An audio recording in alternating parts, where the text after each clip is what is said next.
Oh my gosh, 6 down, 2 more to go. It's the AFC East. We're almost through this divisional breakdown, folks. Here we go.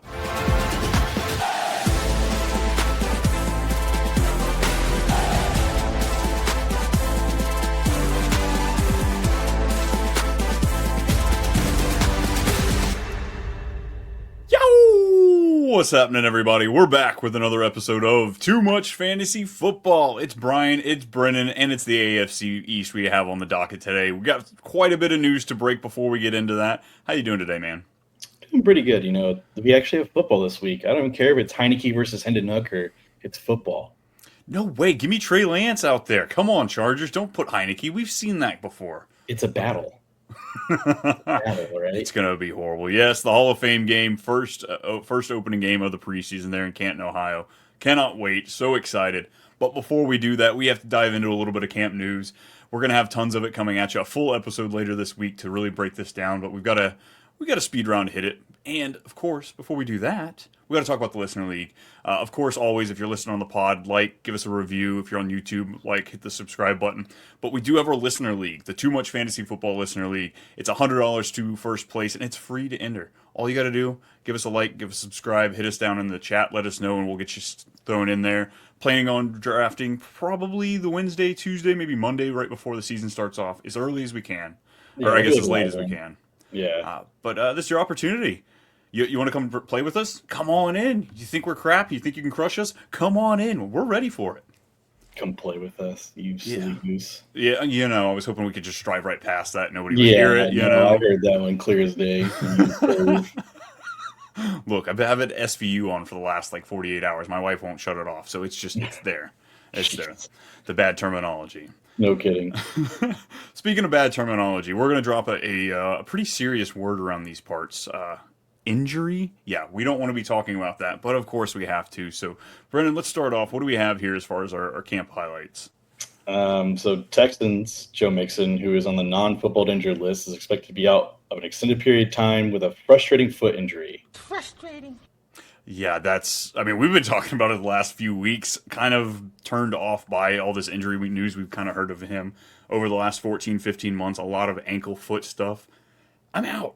I am out. I don't want to overreact here. There might be a position where he falls and he's a deal, but I just don't want to play that game. Yeah, it's a 29-year-old running back who's a pure rusher. That's a bad offensive line. He's going to fall pretty far. So are you jumping onto, is this time to wave the banner? We're happy about Nick Chubb here, or is this just react appropriately to Mixon but not overreacting to Chubb? Yeah, everyone's going to overreact in best ball. I'm not going to overreact in redraft. I'm more so on the facts of Woody Marks. I want to see what this brings for Woody Marks stock for me personally. And this was the guy we just talked about in the AFC South episode we just did, kind of breaking that down. Not only did they spend a 4th-round pick on him, but they used future capital to go get this guy as well. One of the best pass catchers, I feel like, in this class, or at least the way I was looking at it. So very excited. Bad offensive line means tons of passing and checkdowns for running back. So I'm all on for it. Yeah, I'm right there with you. Who do we have next? We got Darnell Mooney, little shoulder injury. Is that what it is? Yeah, he's got a shoulder injury. He's gonna be out a couple weeks. They say 3 weeks, so that puts him right before the season starts. It looks like he'll miss probably preseason. Doesn't move the needle for me for where he goes for ADP wise. I think it's just the same. But who does it move the needle for you? Is this Kyle Pitts hype? Is that what we're building into? No, we're not doing this, Brian. No. Come on, just one more time. Just one more. This is the last year, I promise. I will not draft Pitts. I am going to draft Pitts. Look, he's not a mid-round tight end. He is now an eligible tight end for me. I'm excited, though. Very, very excited. Yeah, I'm very excited, too. Looks like we got Matthew Stafford, the back injury that has just lingered for the last, 6 years, something like that. Looks like they're just precautionary, taking some rest. Yeah, I think it's more so there's a, under the table handshake of, I'm old, I don't want to do this, let me sit out and rest, and then I'll be ready for week 1. Juwan Jennings, I really don't know what to make of this. So it's a calf injury, but he also dealt with one this past spring. So speculation, this could be a contract calf injury, or this could be the exact same thing that we kind of saw with Christian McCaffrey last year. It was a little tendonitis back there, and then all of a sudden it turned into he just missed nearly the whole season. So we were both big on Juwan Jennings and Ricky Pearsall. Wheels up for Ricky. I think he is the only wide receiver left on that team at this point. Yes, and we just talked about it beforehand. I think this will be a good spot for Keenan, but also a bad spot. I do appreciate San Francisco front loading the injuries right now. I really do appreciate that. So good for them. I think if Juwan Jennings were to get a contract, he'd be magically healthy tomorrow. I believe so too. Jake Ferguson, speaking of which, Jerry Jones is finding ways to stab at his players again. Micah Parsons needs a contract, and yet he just paid Jake Ferguson top 7 money, 4 years, $52 million. I don't see him as a top 7 paid guy. No, but this offense, CD, George Pickens, it's very interesting because, I think George Pickens is up for a contract after the following year. Mm-hmm. Michael Parsons needs a bag. I still like Jake Ferguson. I think he'll crack the top 12. No, I'm not excited about drafting him, but I don't hate it. I think this offense is going to be pass heavy. And I think, I'd rather have a tight end that's going to be on a pass heavy offense.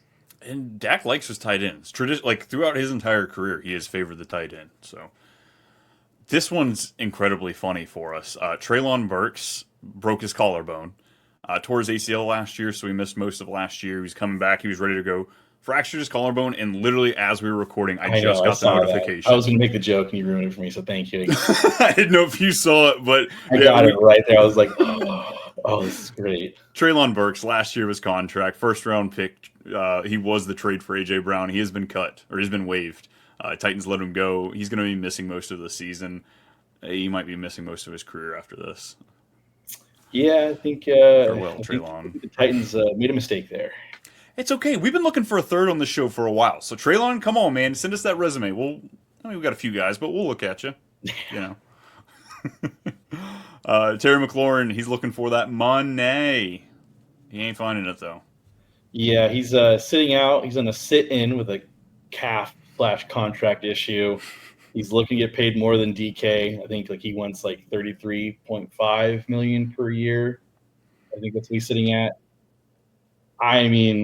Just pay him. He's gone through so much with this franchise. I get it. He's 30.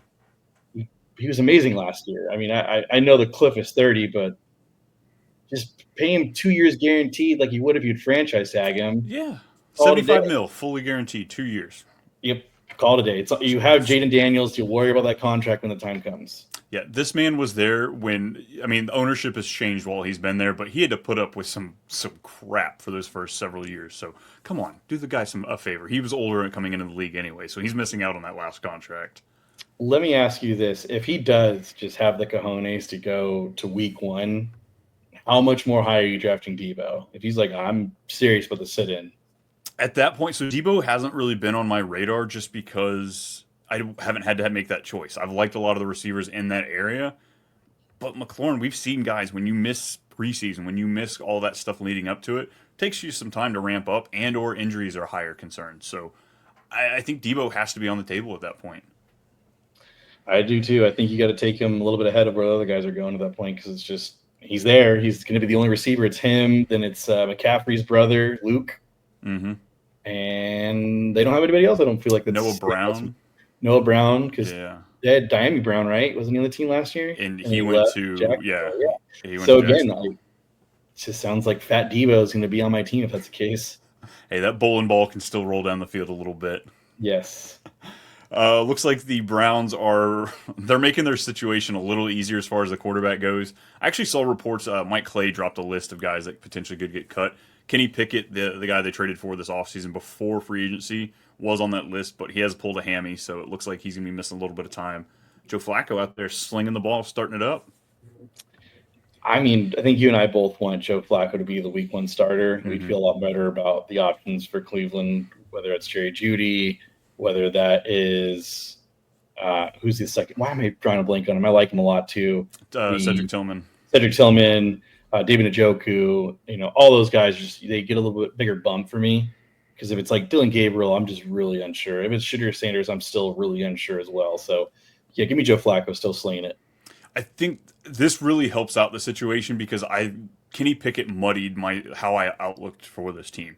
I kind of have three guys projected to start throughout the whole year, but if they have Kenny Pickett out there, inclined to maybe put him and play him, we know what Kenny Pickett is.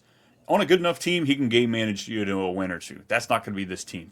He's not the future, so we need to see if we're going to go to the playoffs barely with Joe Flacco, or they see what they have in their two draft picks that they took. So I think this really helps figure out what's going on there. I have 11 games started for Joe, 4 for Dylan, and 2 for Shador. Yeah, I think I'm like 4, 4, 3, and then Flacco finishes is what I had. I was kind of looking at. So madness. And then let's end on some good notes here. Speaking of old wide receivers, somebody just got a bag and a half. He had to get a new car to fill with those bags because it was so many. Courtland Sutton, 4-year, $92 million. We were just talking about their rookie that they took there in the third round. Pat Bryant. Pat Bryant, there you go. Kind of a little reach as far as NFL ADP goes. Maybe talking about could he potentially be that new Courtland Sutton role going into next year? It doesn't look like it. Doesn't look like it. No, I mean, this is a guy that we both would be very excited if he was our wide receiver too. Like, honestly, we did, whatever the draft came about, I think if he's your wide receiver too, you're really excited just because of what he did last year. And I'm not expecting him to do the same, whether it's touchdowns or not. I'm just expecting him to have similar production. Yeah, not necessarily a sexy player because of his age, but 24% target share last year. 65% of his games were over 10 points. And you're getting him barely as a fringe wide receiver too. So I had 100%. If I'm hitting RB heavy in my draft, I only get one wide receiver out of the first few rounds. He's going to be a great guy to kind of pair in there. And you might even get him as your flex player. It'd be nice if he's your flex player. Alrighty. That's all the news I've got. Yeah, unfortunately, Justin Jefferson did pull a little hammy. Not the same one, just a different one. So. Yeah, I don't want to talk about this, folks. We're not worried. We're not at all. But I'm a little worried. 1 out of 10. 1.5. Yeah, yeah. Well, 1.75 for me. A little. All right, everybody. It is the AFC East time. We have to dive into our last AFC team we need to talk about. And, of course, where do you start? You start at the top of the division here. The Buffalo Bills. They finished last year 13-4, 11-6 the year before, 13-4 the year before that. They were first in the division. They've got an 11.5 point total going into this season.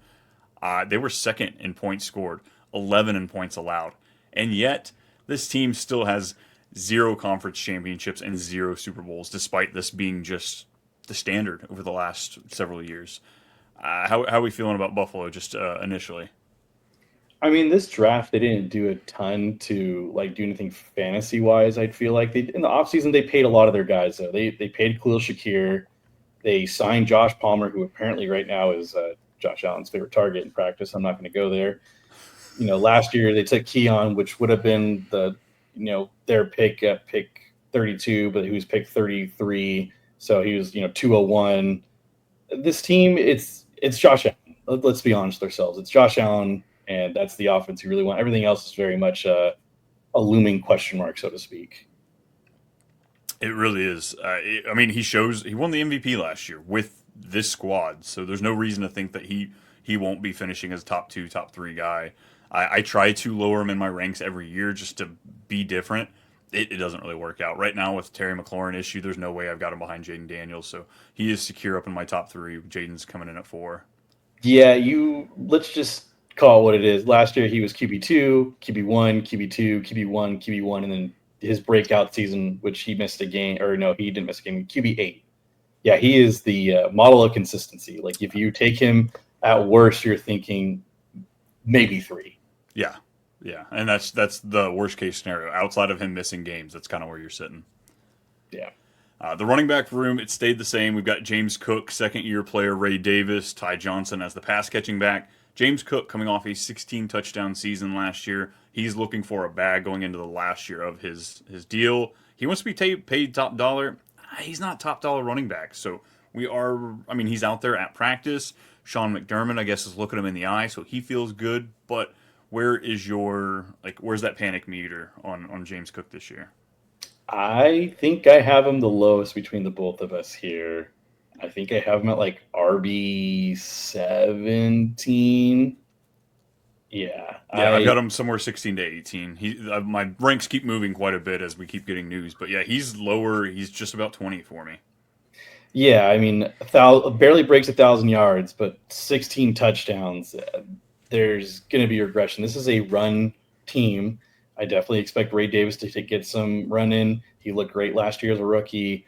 Ty Johnson got some work in there, and he wants a bag. And I'm kind of out on James Cook, if I'm being completely honest. I think he'd have to fall pretty far. Like, I'm talking like he's going what, fourth round right now? Yeah. Yeah, it would have to be late fifth. It would have to generally be like late fifth Well, to be consider it. he's going mid third round in ESPN and Yahoo, so it's kind of a little all over that third round, third and fourth round. I need to go play in some ESPN leagues. I keep talking myself. You taking James Conner or James Cook? James Conner. Despite James Conner being RB20 in ADP and James Cook being RB13, it's a huge steal for me. Don't care. Chuba Hubbard, Alvin Kamara. Still taking Chuba, still taking Alvin, Same. Amari and Hampton. We're not. Brees Hall. We need to be quiet about Amari and Hampton going forward, but yes. Brees Hall, yes. Yeah. I'm taking Brees Hall. These wide receivers, it's kind of a hodgepodge here. We got Keon Coleman, like you said, going at the 201 last year. Horrible metrics. There were some horrible metrics that tag on to Keon Coleman, and then there were some others that were pretty good. This guy had one of the deepest targets, or downfield. This guy was catching a lot of them, so that was a lot of where we saw the production.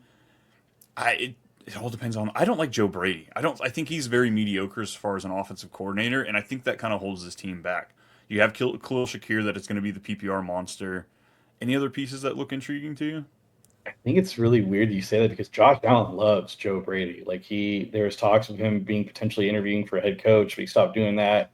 And Josh Allen was super excited because he wanted him back. So, I mean, clearly him and Josh Allen have a rapport. Yeah, I'm in kind of the same boat. It's very much a run heavy.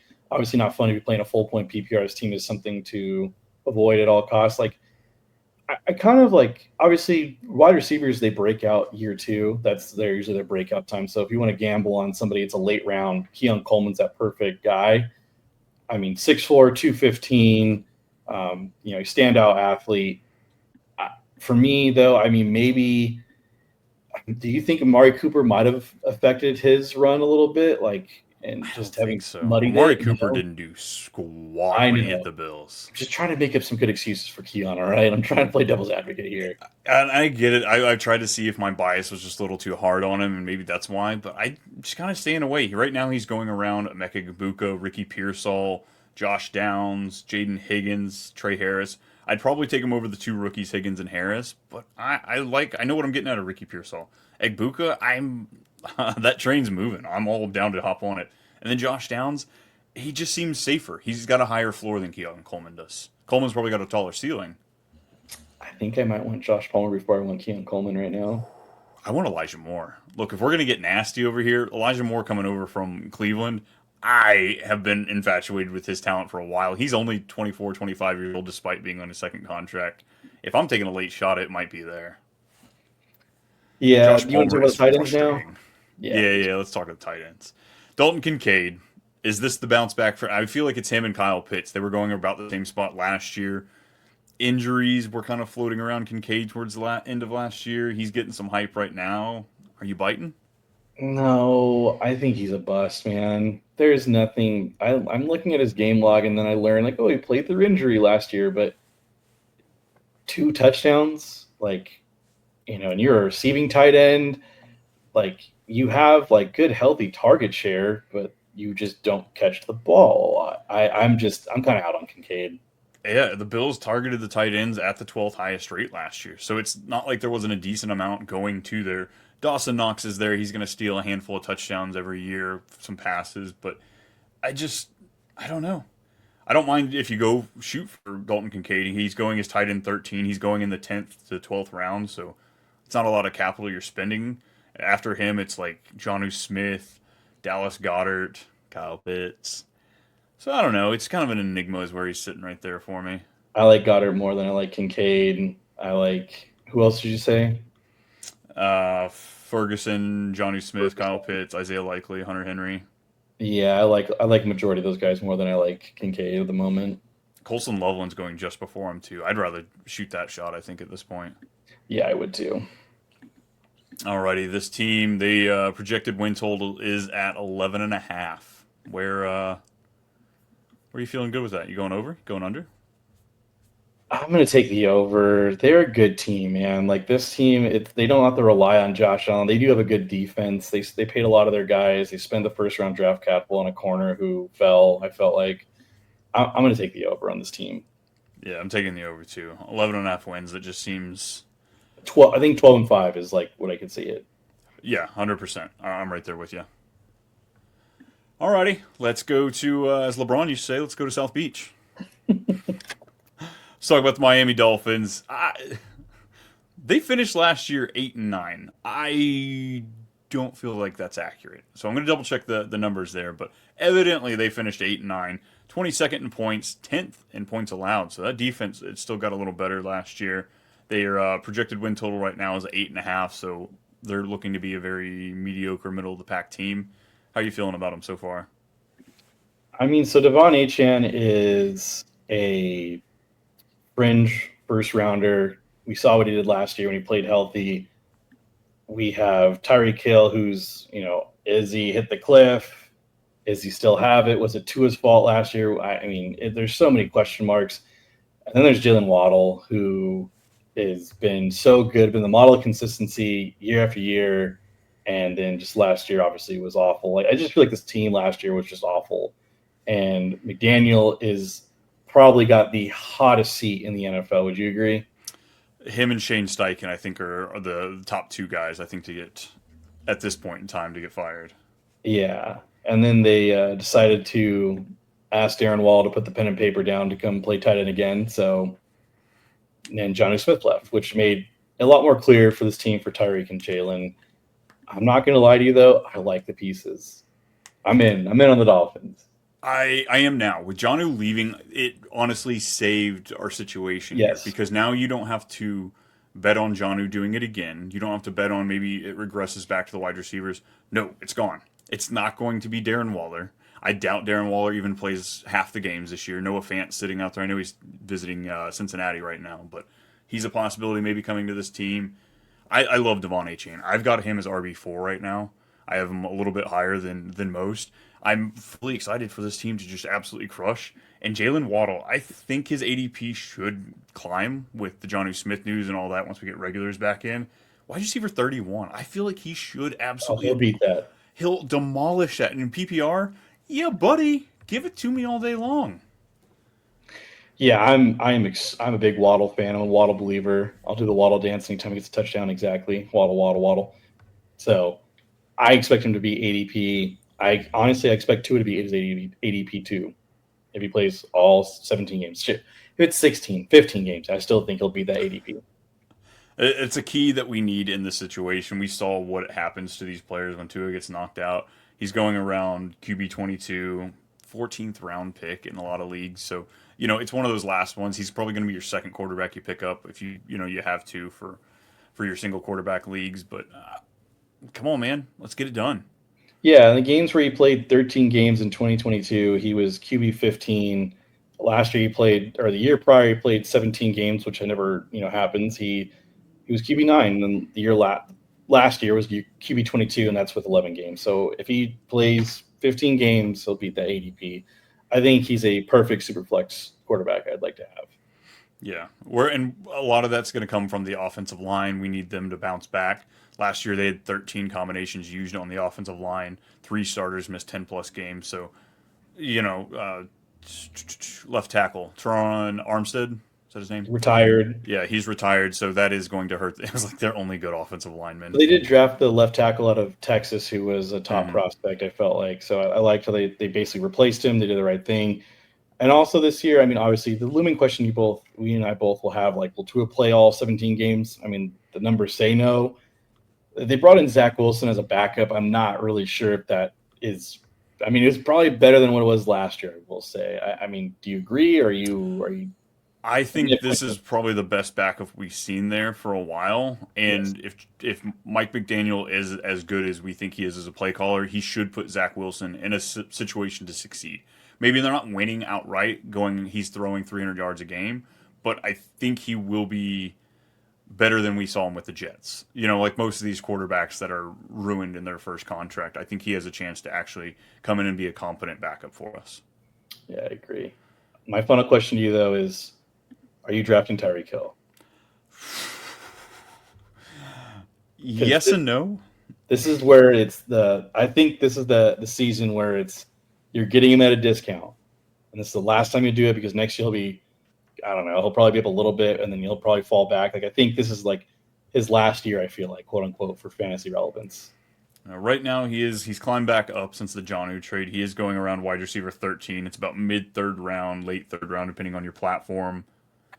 If you're asking me, so JSN goes right behind him.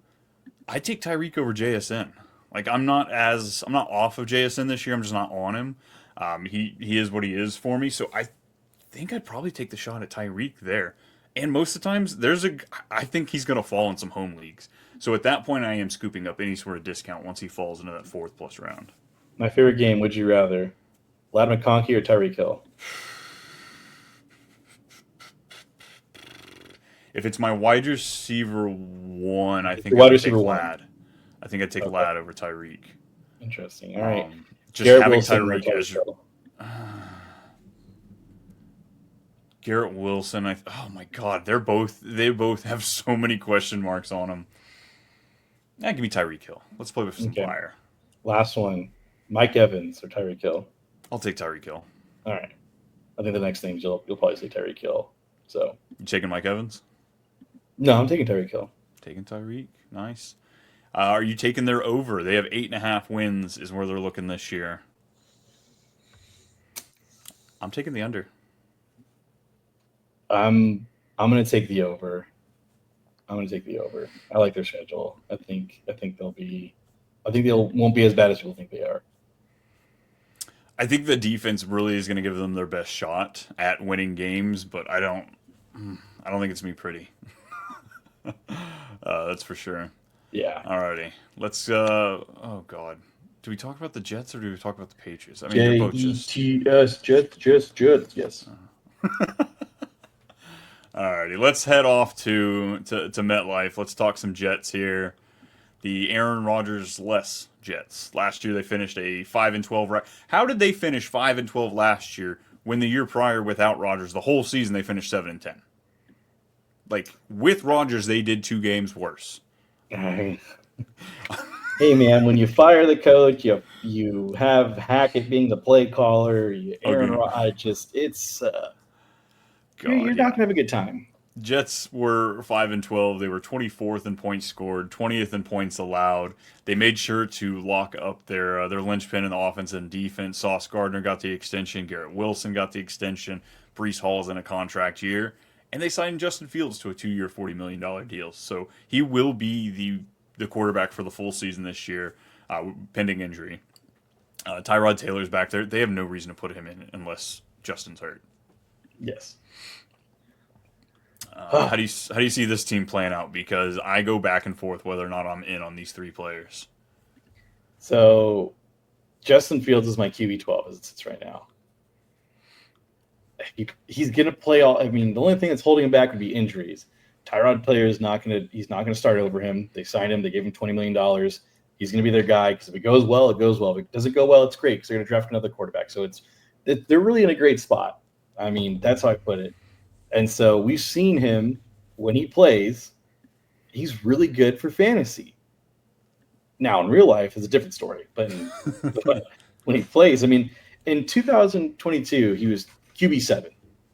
I mean, we've seen that out of him. And he wasn't bad this last year. Like, for being honest, like, if I go look at the games for Pittsburgh, he had 23, 15, 31, 18, and then 2 12-point games. But again, 31, 23, 15, 8, I'll take those. And as I'm building my entire team and then I get him late, I'm all for it.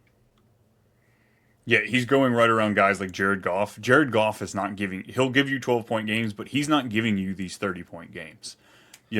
Like maybe once in a season he gets a 300-yard, 4-touchdown game, but that's not going to be regularly from him because he has no rushing upside. Justin Fields, that's like all he has is this rushing upside. Yeah. And then for Brees Hall, like, do you think it's coach talk? Do you really think Braylon Allen and Isaiah Davis are going to be a part of this offense, or do you think it's still going to just be Brees Hall and these guys kind of get worked in here and there, but Brees Hall will still have a healthy like snap percentage?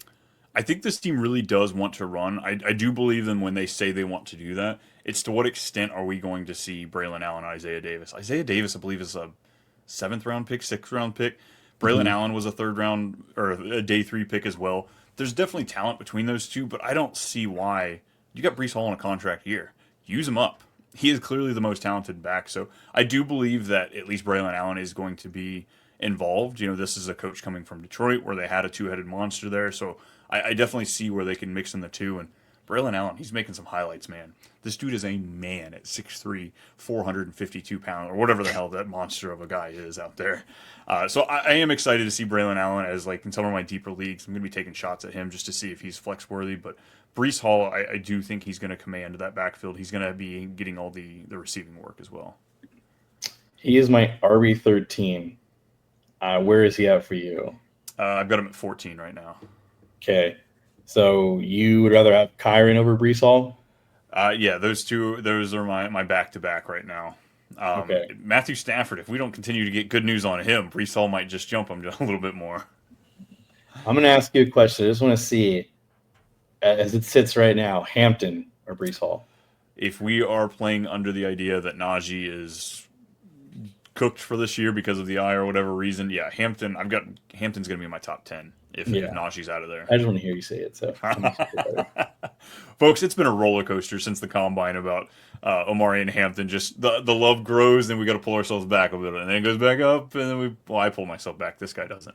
No. Full discrepancy. All swimming all in the Hampton pool. Yeah. Wide receivers, it is Garrett Wilson. Josh Reynolds is locked in as the wide receiver 2, but like that's it. No, it's Alan Lazard. Don't do that. He's still on this team. You mean the guy that was top 10 last year through like 6 weeks? No, I'm not playing that game again. Dude, come on. It's Alan Lazard. No, Justin Fields. We just talked about the lack of passing that's going to happen. It is Brees Hall, it's Garrett Wilson, and if you want to get cute, Mason Taylor, the rookie tight end. I do not want to bank on any other pass catchers for this team. How sketched are you on a scale of 1 to 10 for Garrett Wilson if he was to be your wide receiver 1? I wouldn't feel comfortable. I would be double tapping. Like if he was the first wide receiver I took, I'd probably be double, triple tapping wide receiver after that just to make sure I've got a solid core because he's going to give you spike weeks. He absolutely can crush. Like they played together in college. Fields and Wilson did over there at Ohio State. So I think we're going to see some great connections. We know the deep ball's there for Fields. So I think it's going to look good for Garrett Wilson, but kind of like it was last year, it could be inconsistent to the point that you need to make sure the rest of your team is built around that. Yeah, and I mean, they played with each other in college at Ohio State, so I mean, there's got to be some familiarity to make me feel better, you know. Garrett Wilson or Devontae Adams? Garrett Wilson. Garrett Wilson or Marvin Harrison? I think I'm still leading Garrett Wilson. Garrett Wilson or JSN? Garrett Wilson. I'm still going to go Garrett Wilson there. That's the hard one. I think it's more of like a ceiling floor maybe is the way I look at it there, something in that. But Garrett Wilson's definitely the more exciting one out of the two. Garrett Wilson's 13, JSN's 14, by the way, for me. So it's nice. Nice. Tight end Mason Taylor. If you're drafting a tight end in the last round, you want to take a shot, go for it. But, you know. Yeah. I mean, again, rookie tight ends out of this year, he was the third one off the board, or was it Elijah Arroyo went ahead of him? Then it was right around there. There was a lot of second-round tight ends this year. So regardless, he's still really good. He's got, NFL lineage. Obviously, his uncle was really good. Jason Taylor, really good defensive end. So yeah, I've heard. Or is it his dad? Is it dad or is it uncle? It's his dad. It's dad? Okay. Yeah. That's right. So, yeah, still really good. Had a really good career at LSU. Waiver wire, maybe Justin Fields makes him into something. But it's nothing. You're not going to lose your league if you miss out on drafting him. Don't sweat exactly. it. 5.5 wins is our total. Justin Fields, may I add, went 4-2 last year before he got pulled. Can I just say no? Just Nope. not say no to get. I'm taking the over. Push. I'm gonna say they're gonna finish 5-10-1 or 5-11 Cheater, and 1. cheater, Five. It's like 6. Yeah, give me the under. Give me the under. coward. Yeah, a little bit. A little bit. Off to New England. That's something I never thought I'd say. We're Gross. Colts fans here, folks. We're allowed to hate the Patriots. It's warranted.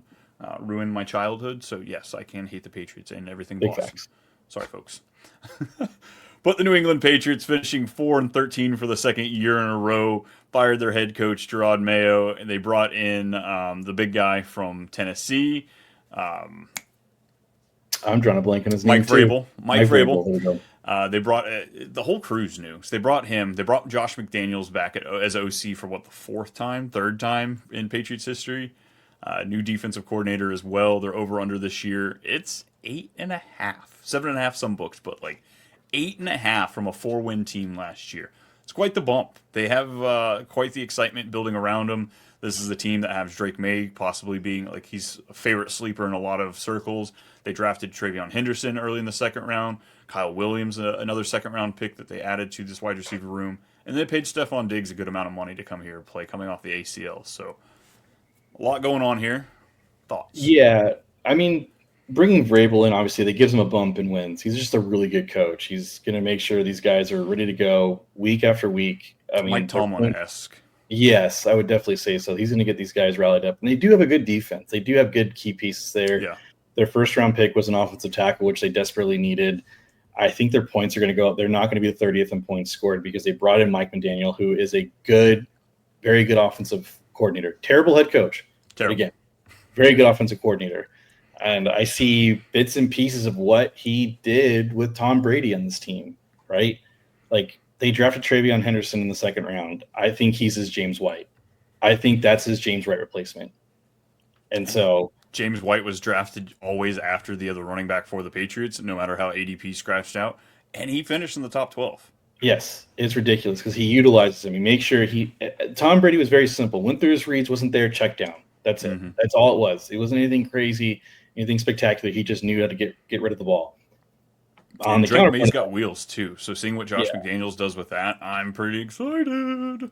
Yeah, so talking about the running backs, I'm actually still in on Rhamondre Stevenson. TreVeyon's not built to be a bell cow. Rhamondre, they still have him under contract for another couple years. He's going to get the in-betweens. I think he'll get the goal line work. So I think you're getting him at a discount as well because he came off a bad season. I'm not big on TreVeyon Henderson's ADP unless it's full point PPR. Then I'm kind of intriguing. It's kind of the hard thing, like going back looking at historical data with McDaniel's running backs. Traditionally, you had the big bruiser going somewhere mid-20s, and then the pass-catching guy, the James White-esque, going somewhere mid-30s.